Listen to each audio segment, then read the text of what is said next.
This. All right, check one, two. There we go. Woo. Okay, so today I want to talk to you about what's going on with our ministry for students going into grades four, five, six, and seven.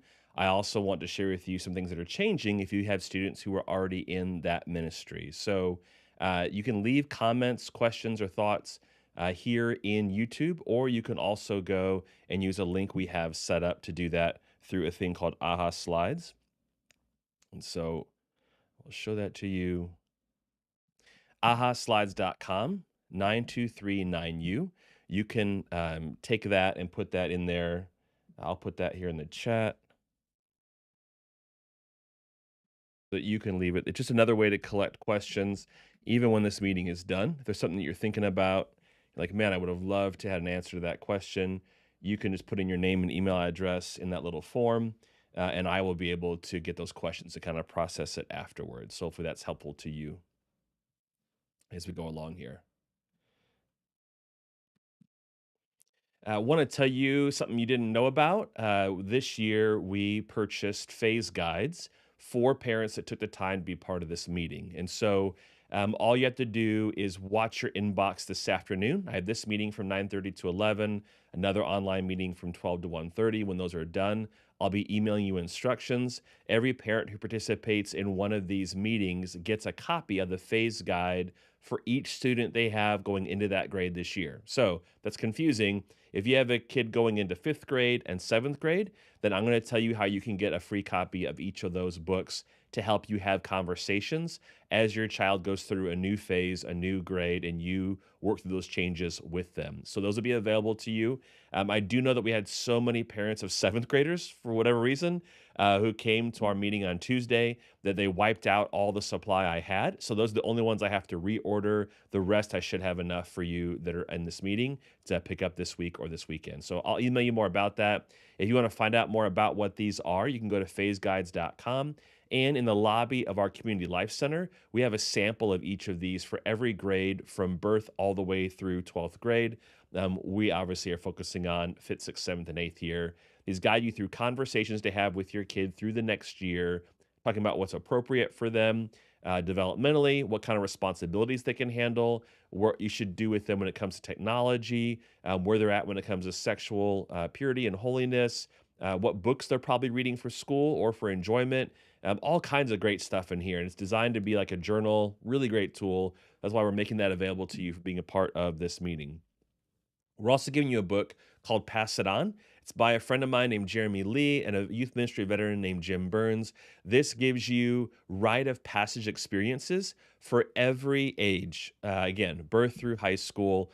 This helps you, just kind of sets you up as a parent. And here's the deal: if you're like, oh, my kids are older, I wish I would have done some of these. Your kids don't know these rite of passages were for other ages. So if you want to do a younger one, because it's something you missed out on that you really like to do, there are some great ones in there you can spread throughout your year and spend time with your kids. Or if you're a grandparent, you can grab this and do some of these with your grandkids. A great resource for you.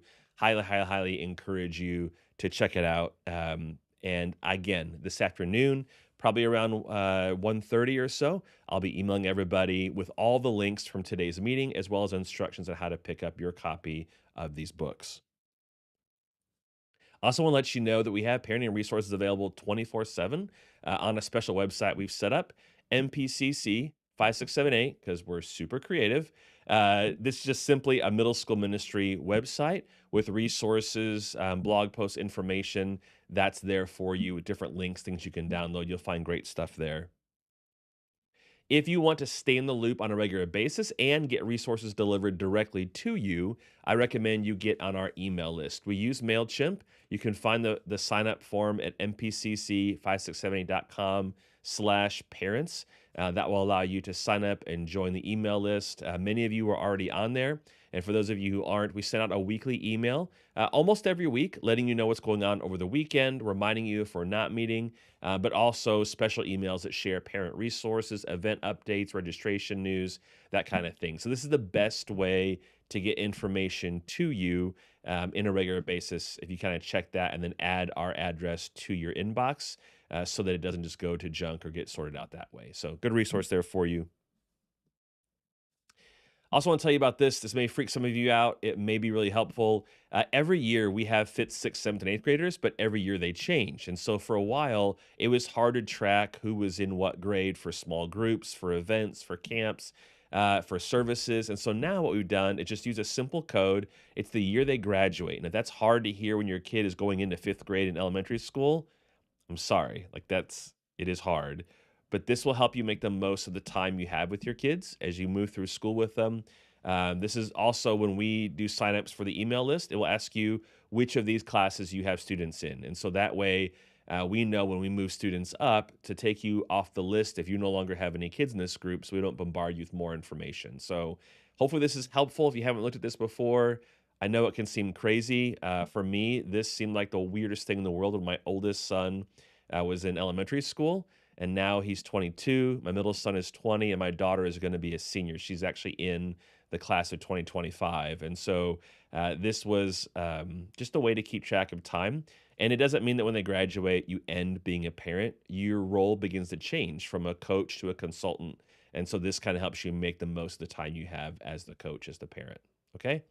Hopefully that wasn't too hard for you. It's organizationally better for us, even though as a parent, sometimes it's a bit of a reality check that we weren't ready for. All right. One of the big things you have to juggle as a parent is your family's calendar. And so we have a digital calendar where we try to keep up with special events that are coming with our weekend services. And so if you just go to mpcc567.com/events, you can find the link there. You can subscribe to it. For me, it integrates with the calendar I already use on my computer, and my phone, and my tablet. And so everywhere I go, those things are a part of my calendar. And I can see what's going on and know what's coming up, whether it's a worship together weekend or a camp or a conference. Or when registration opens up for events. And so this is a really handy tool for you to use. If you don't already use this, I really encourage you to check it out and get that as a part of what you're doing. And again, a lot of links I'm throwing at you. If you don't have time to process through these, I'll be sending these out in the email that goes out this afternoon so you have a copy of everything. This is what the wall looks like in the Community Life Center. If you haven't seen it before, right when you walk in past the golf simulator on the right is what we call our family resource wall for Next Gen. So we do this in partnership from those who work at our church with newborn babies all the way up through our high school and young adult ministry. And so there are copies on the left there of all the phase guides. On that TV are challenging and encouraging messages that change throughout the day and change from week to week. And then we have cards there that give more information about each phase. And we always have different handouts that rotate and change on a monthly basis with resources that are helpful for you, from a feelings wheel that helps students that don't have a large emotional vocabulary begin to express more of how they're feeling and what's going on, to helpful things when it comes to spending time with your kids in the Word, developing healthy habits, working through tragedy. It changes all the time. And so if you would stop by and check that out, whether you are finishing up a workout, grabbing a coffee, or hanging out after you're waiting for your kid to finish practice, those are some great resources that we put out there for you to be able to have and take advantage of. If you're looking for us on social media, most of our posts are geared directly to you, the parent, because most of our students are under the age of 13. So if you look for MPCC 5678, you'll find us on pretty much any platform. And that way you can kind of stay connected and see what's going on there. Just want to remind you again, you've got two different ways to submit comments and questions. If you've got anything, please let me know. I'll take some time at the end to work through those. And if I see some come through while we're presenting here, we'll stop and answer those. Any questions you have specifically about resources, or if there's a resource you're like, man, my family could really use this, let me know. Sometimes I'm able to reach out to friends in ministry and find a resource that isn't just easily accessible with a Google search, and that I can get to you, sometimes at low cost, sometimes for free, if you just let me know what you're looking for. All right. Let's shift gears, talk about student resources. Again, on that website, mpcc5678.com, we do have student resources, things that are helpful, whether it's a download or it's an article they should go check out. Or like recently, we've had a lot of students asking questions about dinosaurs and creation. And so we linked them over to Answers in Genesis. There's just some good stuff on there that I encourage you to check out and share with your kids. Bookmark that on your home computer. That's just something that you don't have already pulled up. It's a website you should have available to your kids in your home. Now, One of the biggest questions I get asked is, what kind of Bible do you recommend for my kid? And so on the screen are the top two Bibles I recommend if you have a 10 to 12-year old, even a 9 to 12-year-old. These are the New Living Translation Boys and Girls Life Application Study Bibles. We keep these in stock. We have hardback copies of these. You can get one for $20. Just send $20 with your kid. I will tell you right now that we have gone through so many of the girl Bibles that we have to order more. So we have the boys, a few of those in stock. The girls we've run through. We also have been using them in our weekend service to help students learn how to use all the different features that are in there. But if you have a child going into fifth or sixth grade and they don't have their own Bible, I highly recommend these. The notes in here are great and really help them begin to get to know their Bible and grow in their faith with Jesus. And they're written for their age group, which is perfect. If they're older than that, the Teen Life Application Study Bible is what we recommend the most. We have a bunch of these. These are recommended for 7th through 12th grade or 14 to 18 years old. 13 to 18 years old. Uh, Different notes in here, different resources, things written by teens for teens to help them understand the scripture. Great resource that I encourage you. If your child does not have a Bible, buy them one of these. You can buy it from Amazon or buy it from us. It doesn't matter, but get them one. And then every Sunday, when you're getting in the car, remind them, ask them, "Do you have your Bible? Do you have your Bible?" We use it. We have pens and cups at the tables for students to highlight, to write notes in their Bibles. We actively use our Bibles in our teaching. And so if they've got one of these, please encourage them to bring it. I'll also say that we have had students who have said, "Hey, I've got a friend who doesn't go anywhere to church. Can I get them a Bible?" We will give them one of those for free because we think it's important for students to be able to have a tool they can share with their friends to help them get to know more about Jesus. And so, if a study Bible can help with that process, we gladly will make that available to them. So, we just need to know which kind they want. We'll give it to them. We've had students come this school year who came with a friend, and the way that conversation first got started is the friend gave them a Bible that we give away from church, and then now they have something they can study on their own, and they came and are a part of our service, and their families starting to get involved. And so, cool stories watching students reach their peers. This is a resource that's available as a part of that. One more thing about those. I thought when we got these Bibles that I would send you a link to a playlist of videos on YouTube to help your child understand all the features that are packed into these Bibles.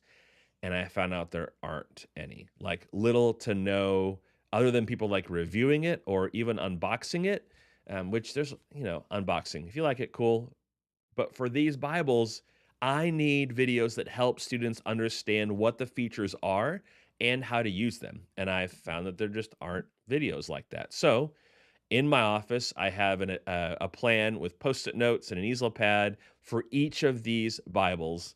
It's somewhere around, gosh, it's gonna be somewhere around 50 videos for each Bible, not long, all of them short, highlighting one specific feature and explaining and showing examples of how it can be used. And so those will be coming out. Our goal is to have those available by August.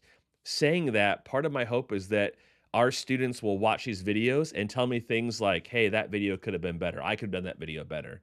And then we can say, "Awesome. Let's set up a time and record a new version, and we'll replace my video with you." I would love to have students using their gifts and talents and abilities in ministry to help their peers and friends understand how to use these Bibles. When you do a search on Google, video comes up before any other website. And it geotags things. So if a local student is looking up information on one of these Bibles, they'll come with our videos first. And what we hope is that kids who have questions about Jesus will find these videos, find this content, and then they'll want to come to church and they'll know about our ministry because of these videos. So that's in the works.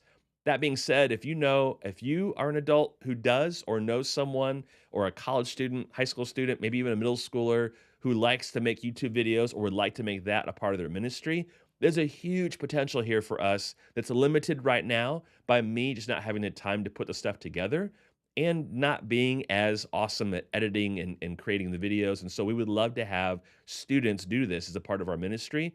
We've got all the equipment at church. We can help make all that possible. We just need them to set aside some time to help us with that ministry. So that's there. If that interests you or your kids, that's a great opportunity. Another thing you get, we didn't want to give just the parents the freebies today. And so you're also going to get, along with the phase guide for each kid in the fifth or eighth grade phase, and the Jim Burns and Jeremy Lee book on rite of passage experiences, you're going to get one copy of Manga Messiah, one copy of Manga Metamorphosis for each child who's going into fifth or eighth grade. These are Japanese comic versions of Manga Messiah is the Gospels, Matthew, Mark, Luke, and John. Manga Metamorphosis is the book of Acts. These are great ways to get people into scripture. They're great for students who have a hard time reading because the comics part of it brings it alive.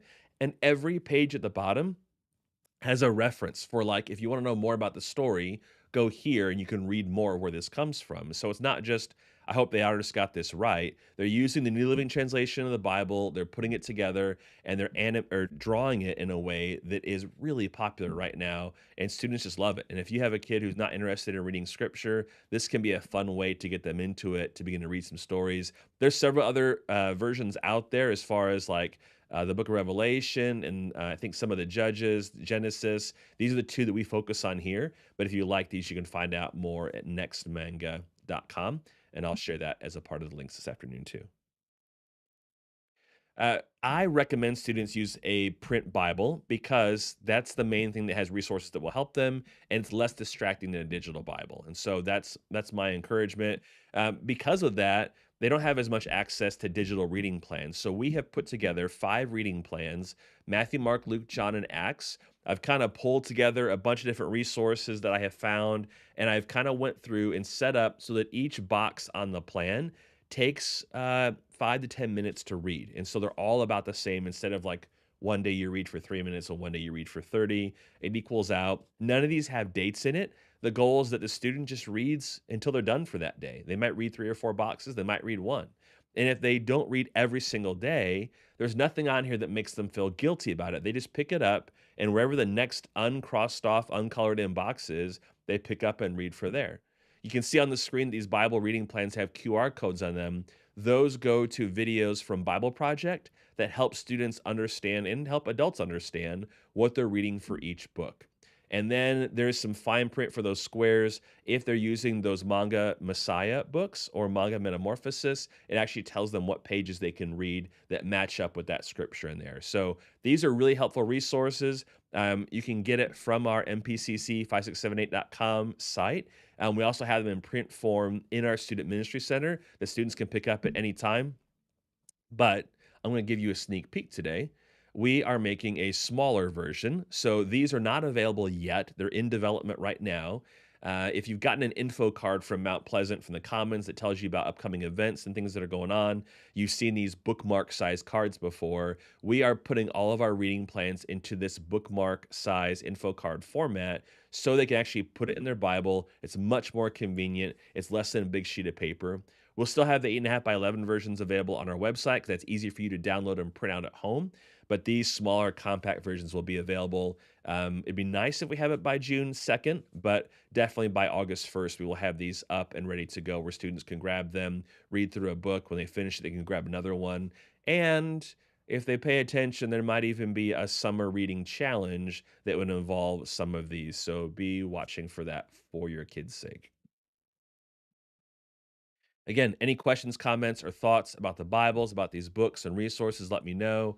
And if you come across a great resource that you think other parents of middle schoolers would benefit from, please send it my way. My youngest, like I said, is a senior in high school now. So I'm researching and living in the world of middle school from a ministry perspective. But as a parent, I'm learning how to parent adult kids and learning how to parent a teenage girl. It's a little different than middle schoolers in my house, like I used to be. So if you've got a great resource, share it with me so we can share it with others and let them know about something that helps them when it comes to parenting middle schoolers. Okay. Doing okay? Hanging with me? Here we go. Weekend service. This is something that people have questions about because a lot of people take advantage of being able to drive up and drop off at the door, which is great. But that doesn't always mean you know what goes on in a service. And if you ask your kid, we had a brand new student who came for the very first time this weekend. They hopped in the car and I heard him go, "Wow, I had a lot of fun today." I love hearing that. But the door closed, and I wondered when they explained what they did for fun, what came out. So let me explain to you what a typical service is like for us and a few tips and pointers to help you out as a parent that doesn't always make its way home when we share it with students in the room.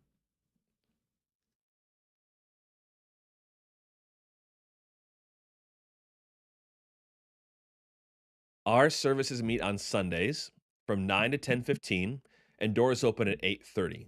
So, if you have a student going into grades 5, 6, 7, or 8, on Sundays at 8:30 the doors are unlocked. They can come inside and hang out. They can play games, they can hang out with their friends, they can just sit and read or relax like some of them like to do that.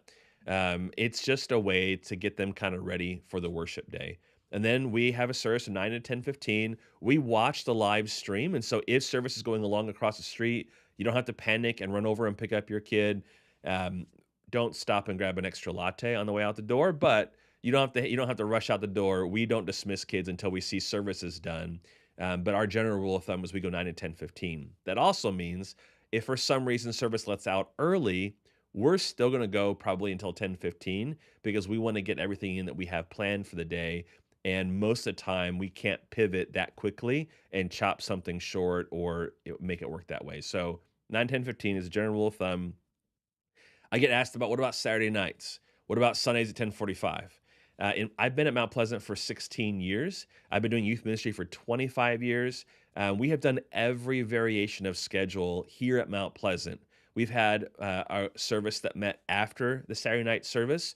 We had a service that met during Saturday service. There was a time where Mount Pleasant had one Saturday service and three Sunday morning services, and we had middle school services in all four of those on the weekend. Here's what we found: in most of our services, there was a handful of students who came, but there's always one that drew the most students. And the ones who came to the other services wanted to go back to the one where most of the kids were. They just enjoyed it more. And that makes sense.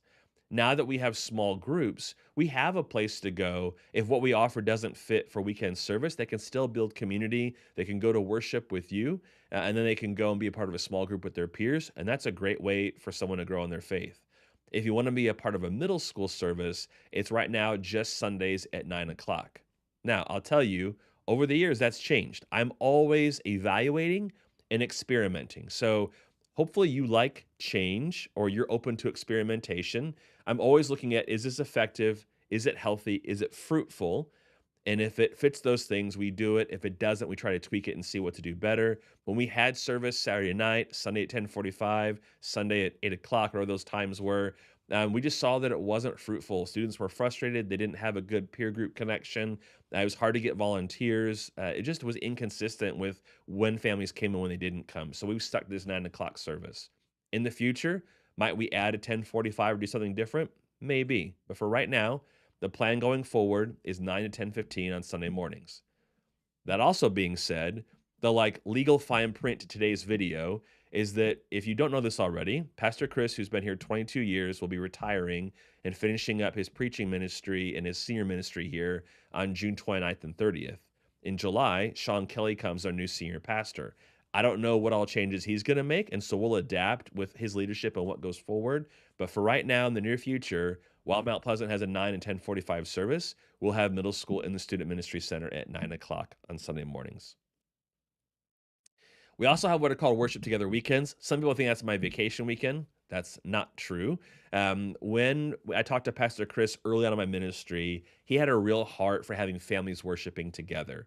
And so when we wanted to do a separate middle school service, the compromise was we could do that, but about 8 times a year, we would shut down our service so that students would go and worship with their families. And it's a great experience. Sometimes it's like Chris's last weekend at the end of June. It's going to be a crazy big weekend. Sometimes it's a special service, like our back to school service coming at the end of July, or Christmas or Easter. Sometimes it's just a regular service because we want students to see what a normal worship service is like. And one of the biggest things to help them in their faith long term is when they get to see their parents and grandparents worshiping and worship alongside them. So, that being said, please don't try to drop them off to help in Bibleopolis. We've actually been asked by the children's ministry to communicate that to you.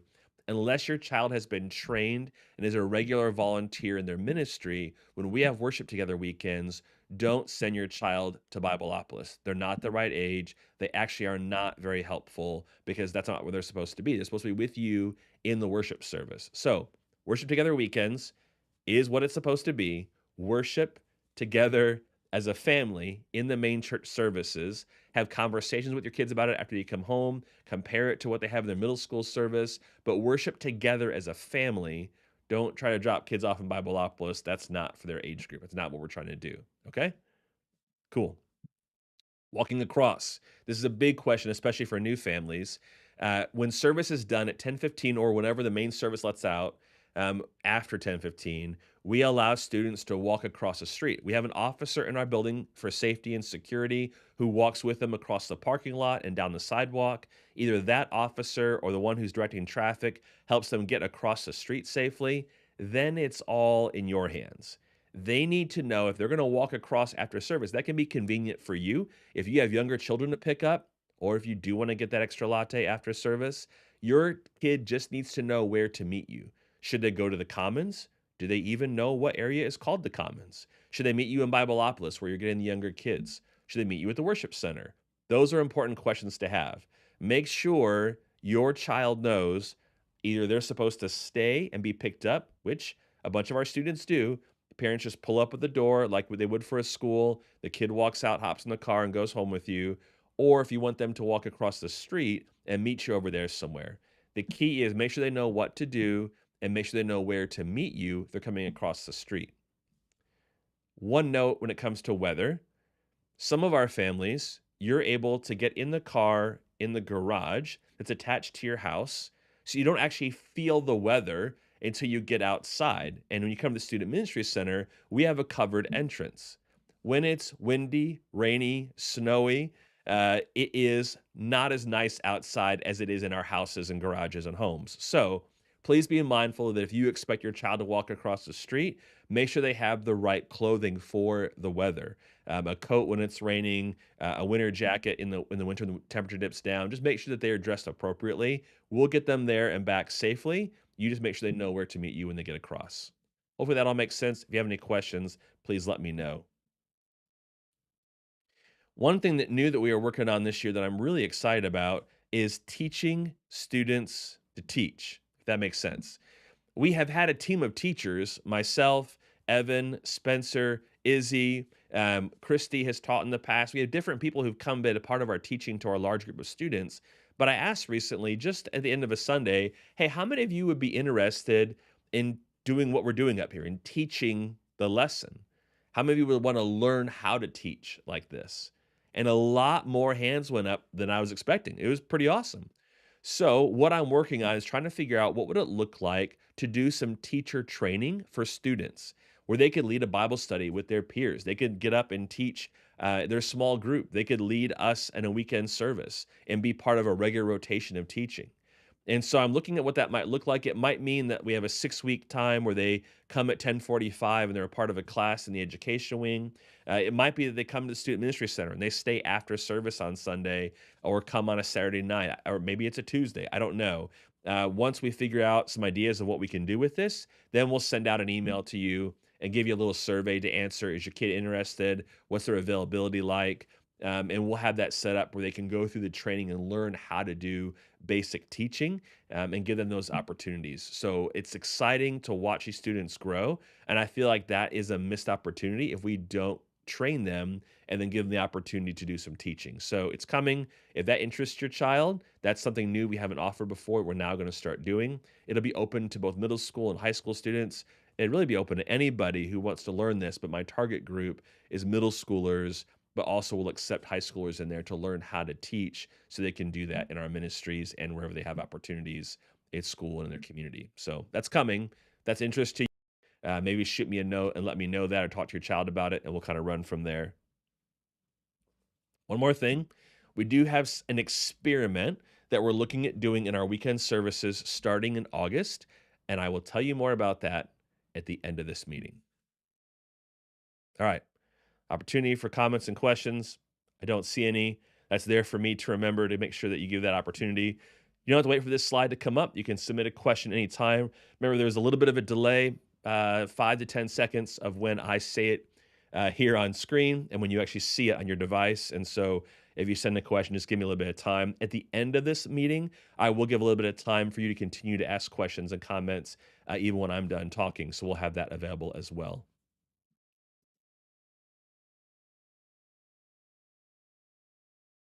All right, small groups. This is one of my favorite parts of our ministry right now.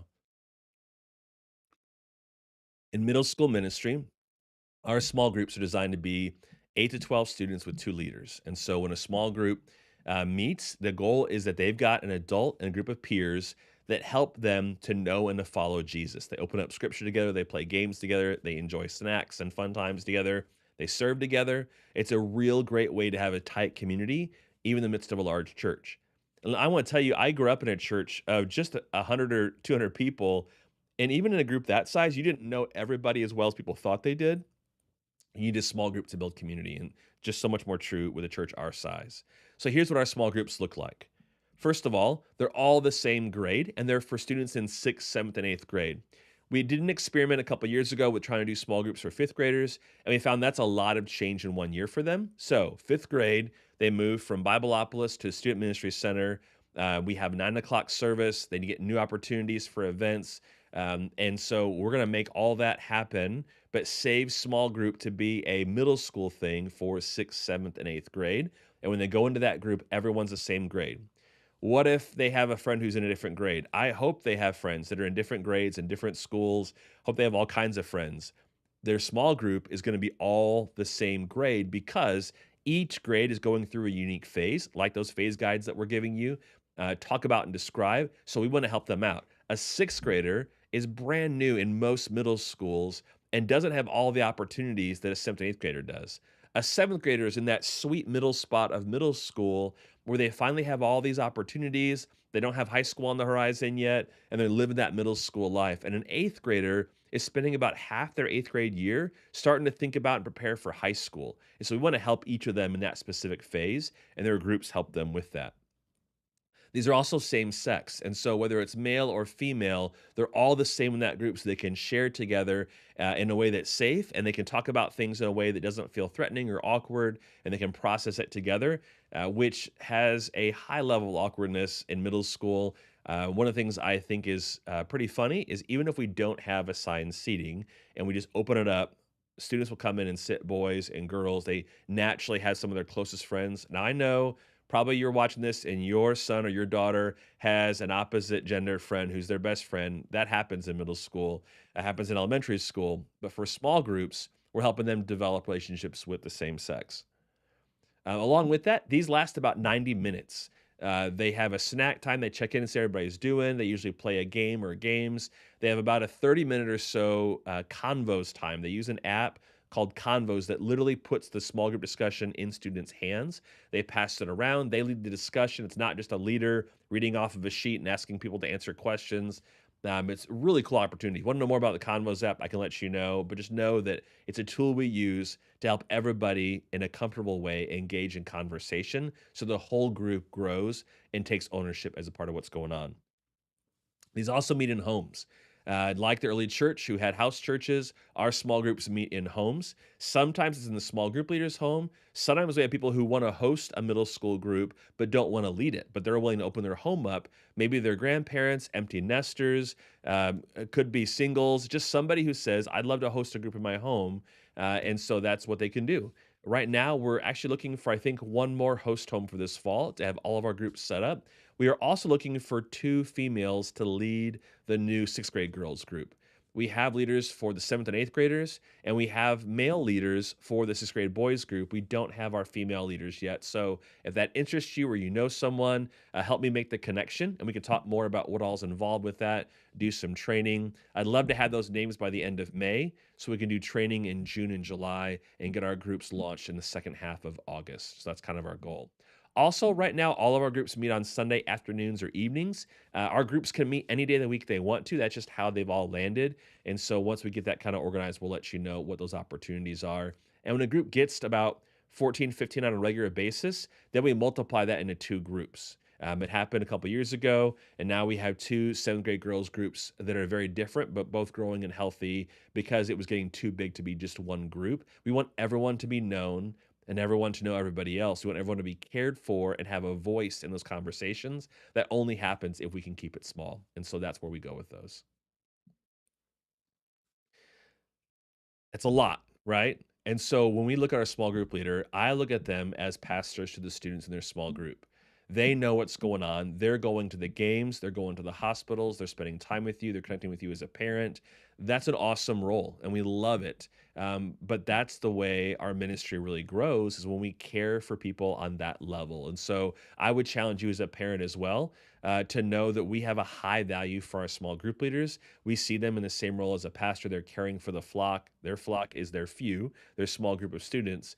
And every small group has two leaders for safety, but also to divide that up. So if they have 8 to 12 students, each leader has 4 to 6 that they're carrying that individual level for. You'll still see me at games and events and concerts in the community, but just know that when I go there, I'm supporting you as a parent. I'm supporting the students that I recognize, but it's not the same level of connection as a student whose small group leader shows up and they're there with them every week at small group, and then they show up and support them in other ways as well. So that's a small group leader. Again, opportunities for questions and comments. YouTube, which you're watching this video on. If you don't know, this is a great resource. Like I said, is underutilized for us. We have content on here. When we put it for you as a parent, it's just a regular YouTube video. When it's specifically aimed at the students in our ministry, then it is a YouTube Kids video. Doesn't mean it's a childish video, but it means it's safe to watch on the YouTube app for kids. It has that kind of filter. It doesn't allow commenting, which means if we have students that we interview or talk about, no one's gonna be able to post negative things towards them. It's just a safety feature that we utilize. And so if you're watching content on our YouTube channel, know that's the difference. YouTube made for kids videos are designed to be safer when students are the audience or students are a part of the video. And regular YouTube videos are usually aimed at parents or helping you in that way. We're growing more content. We've got more things we want to do. One of our most popular videos right now is how to read and study the Bible with different colors. It came out of a teaching we did with the students here. It's a real simple and helpful method for Bible study. And so if you haven't checked that out, check out that video. If you have some ideas for content, we have found that not a lot of people watch our teaching videos. That was humbling, but people do watch when we answer questions. And so we're working on that this year of how to help provide resources that can help students grow in their faith and not just give them a spoon fed answer to a question they have, but help them process and learn and grow so they can find their own answers as they make their faith their own. Like I mentioned before, those videos of the Bibles, my goal is to have those out by August. Kind of all depends how the summer goes, and we have them mapped out. It's a matter of sitting down and recording them. Be looking for those, and then if you have someone that is good or enjoys making video and would like to help us with our YouTube ministry, please let me know. There's a great opportunity there that we've not even scratched the surface of. Okay, now, what do we have planned this summer? That's part of why we had this meeting. My plan is actually instead of doing these once a year, to have shorter versions of these throughout the year so you can kind of know what's going on and hear from me. And so here is what we have planned for this summer. June 2nd is promotion weekend. You'll see it promoted as next. It's like what's next for your child. It's a big welcome weekend. For us, that weekend is a lot of icebreakers and getting to know people in the room so that whether they are a brand new fifth grader or a returning eighth grader or somewhere in between, they all learn a few names to get to know each other no matter what grade they're in or how long they've been here so that they feel welcome and at home in our services. We'll talk about the value of community from Acts 2. But that's a big, fun weekend. And then June 3rd through 7th, our 6th and 8th graders go to Mix, our summer camp and conference. We have a record number this summer. Our group is 150 strong. That's somewhere around 120, 125 students, 25 leaders.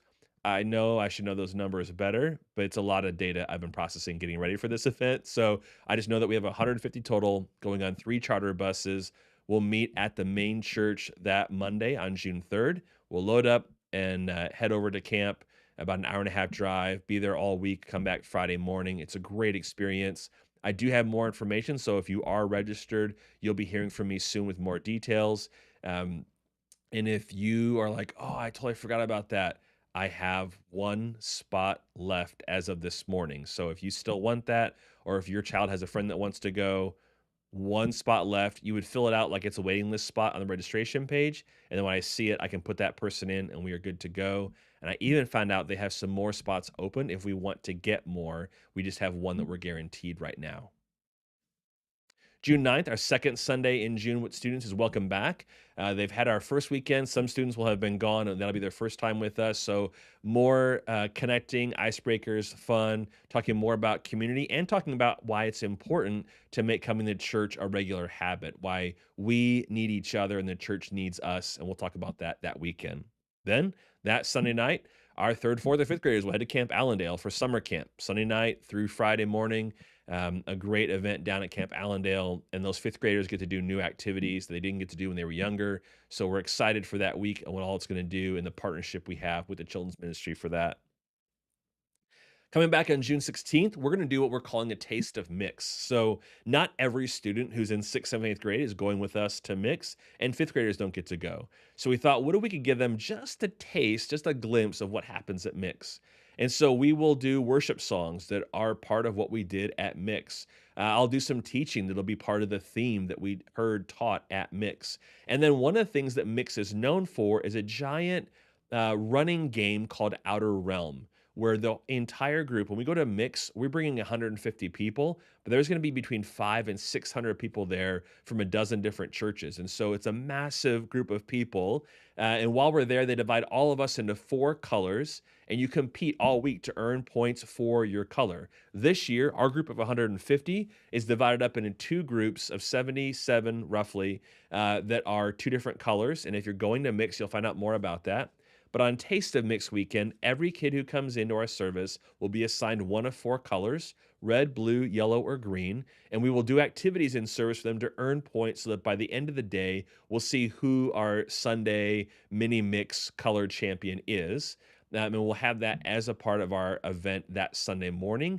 We also will show some photos and video from Mix itself and just give kids a chance to celebrate who were there. We may even interview some students who went about some of their favorite parts and just let others know what this is and why we go in the summer. Then, June 23rd, we'll have a taste of Camp Allendale. For students who are in fifth grade, they get to come and share some of their highlights and favorite parts. And for students who are sixth, seventh, and eighth grade, they get to think back into their days at Camp Allendale, remember some of the fun they had there, and literally this weekend's going to have a taste of camp because Zach Chapman, our associate worship pastor, student worship pastor, he has a lot of different hats he wears, but he loves student ministry and he loves worship. He also happens to like camp, and he noticed that kids love their canteen cards and snack time. So every kid who comes in the door on June 23rd gets a canteen card with two punches. And they're going to be able to get a snack and drink item from our kitchen area as a part of our service that day.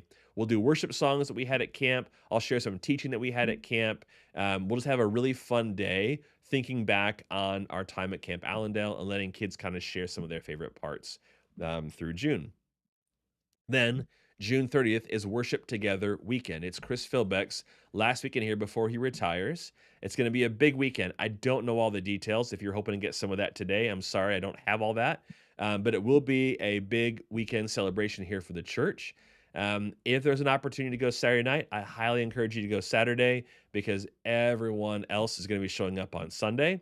But that's a worship together weekend. So as a family, go and worship, celebrate Chris, be a part of our church service that weekend. If you can go on Saturday and serve on Sunday, that would really help our children's ministry and other ministries of our church. It's going to be a big weekend. 22 years as senior pastor, there's a lot to celebrate and honor in Chris's life and ministry. And so you'll want to be here that weekend to be a part of that. July 7th is what we're calling Campfire Sunday.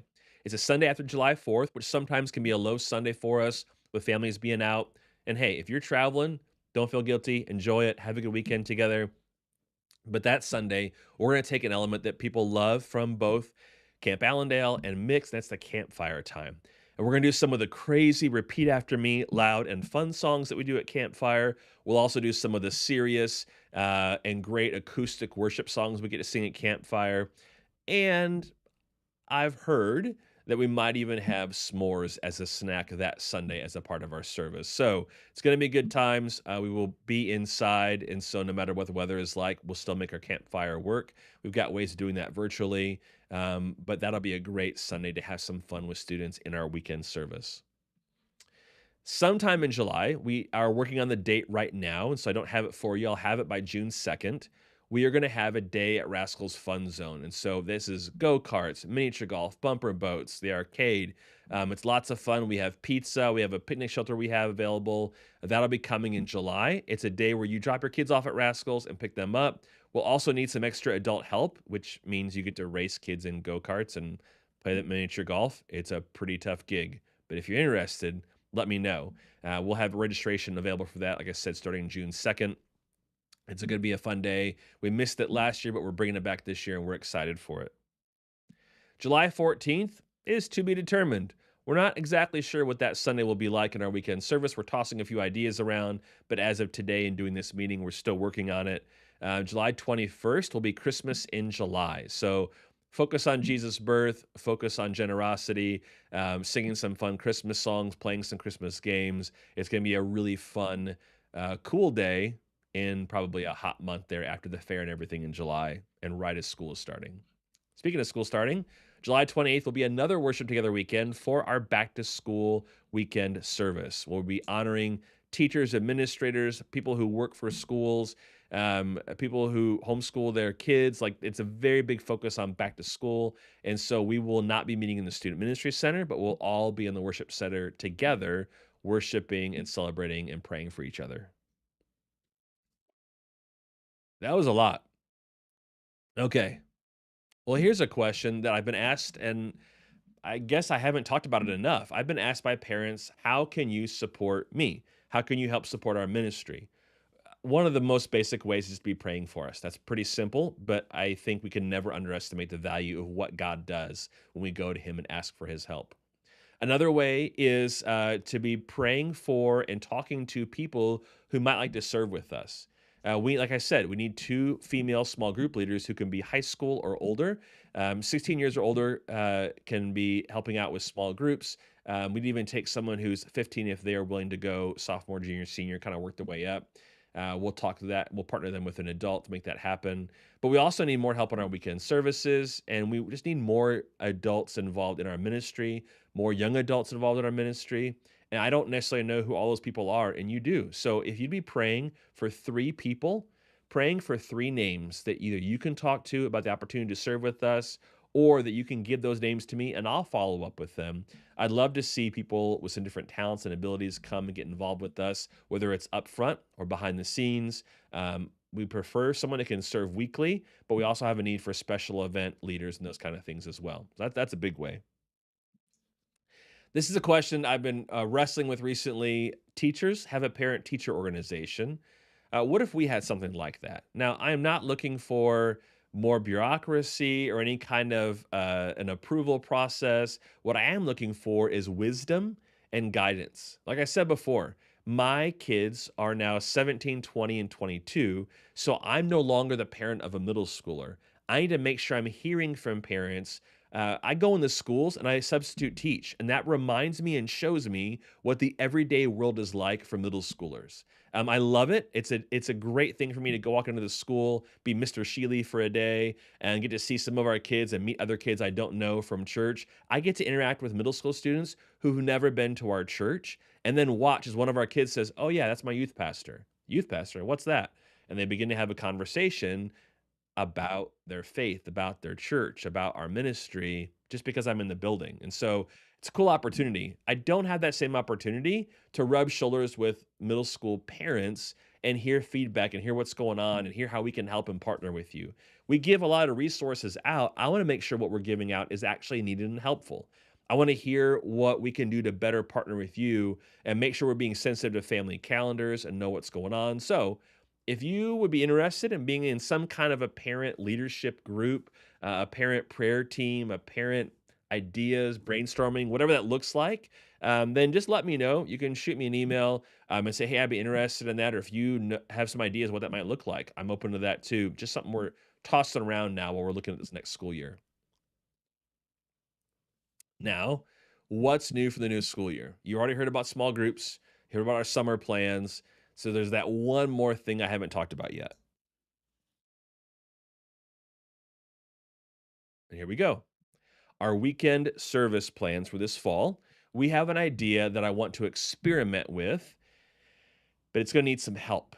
And so here's what it will look like if everything goes according to plan.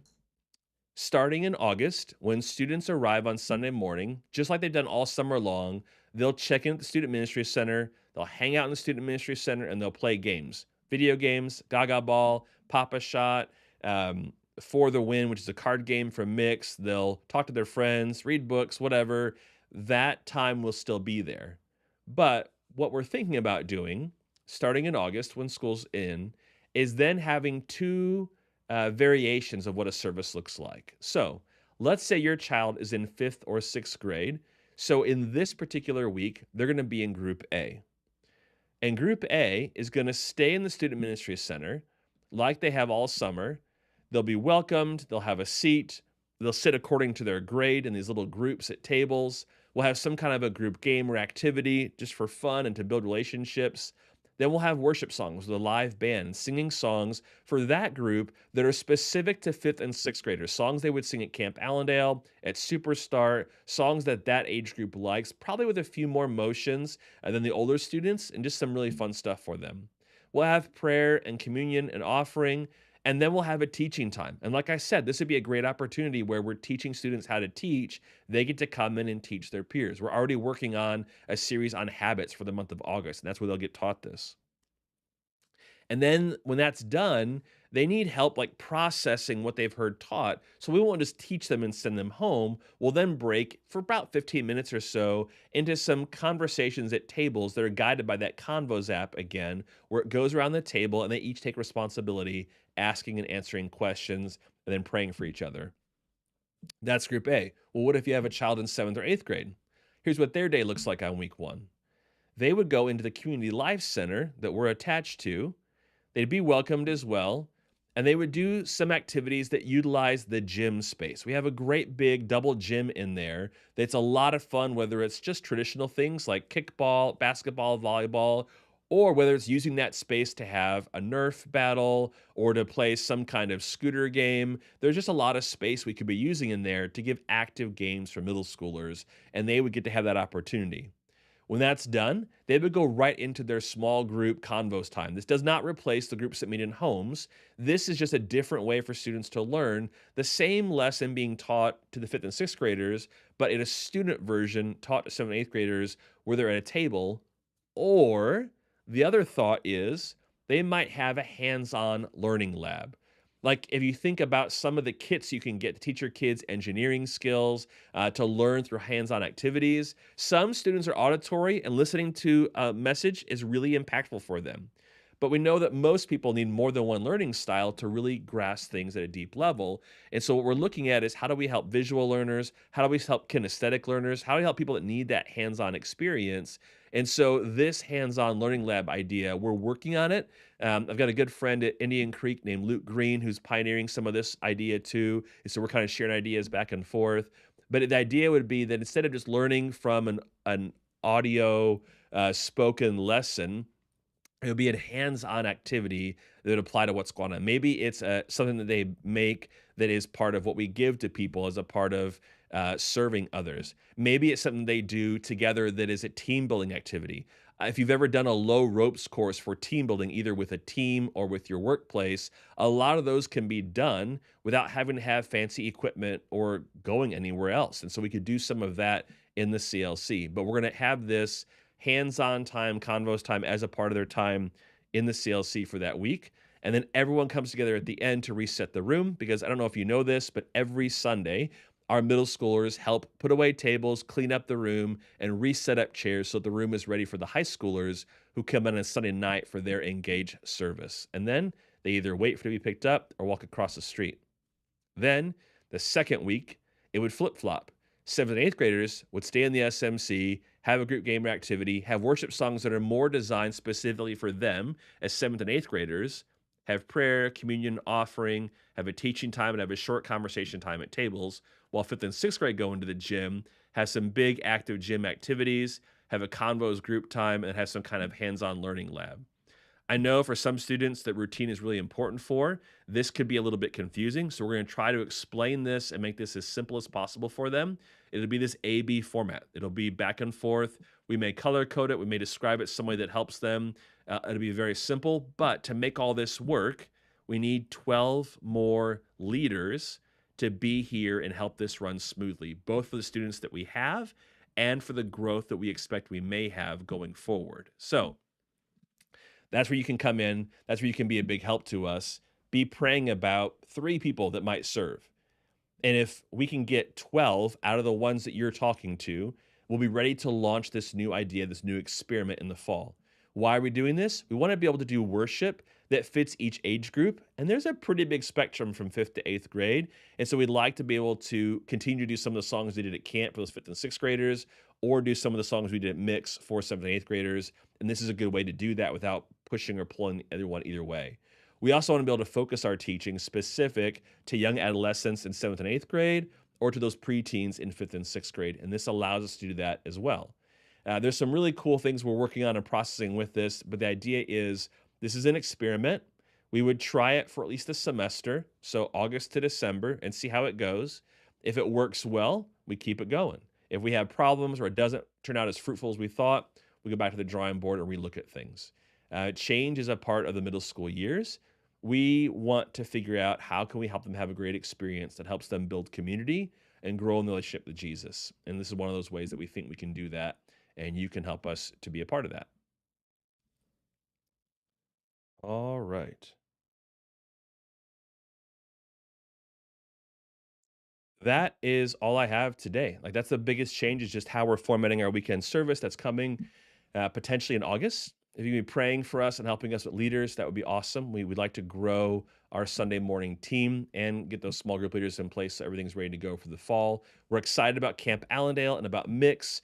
Those are both really great events happening in June that help our kids out. Our high schoolers are heading to move at the end of June. Busy, busy time for us as far as a lot of people going a lot of places. But we hope that we're providing resources and help for you as a parent. And hopefully, online meetings like this give you an option if you can't meet in person or just to keep you updated of what's going on. Sometimes we'll also share videos that are unlisted here on YouTube through emails where you can watch and be caught up to date of things that are going on, changes in ministry, bigger picture kind of things. So thanks for checking this out today. That's all I've got. I'll play a little thank you here at the end. You can continue to leave a comment or question if you have one, or you can just reach out to me directly. And like I said, watch your inbox sometime around 1:30, 2 o'clock this afternoon. I'll send out those links that I mentioned in the meeting today, as well as how to pick up those books, 2 that are for you and 2 that are for each of your kids going into 5th or 8th grade. We appreciate you. Thank you for chiming in today. And I hope that you have a great weekend. And I can't wait to see your kids and be part of all that we have going on as we finish up this weekend and then dive in June to this new school year together. Thank you.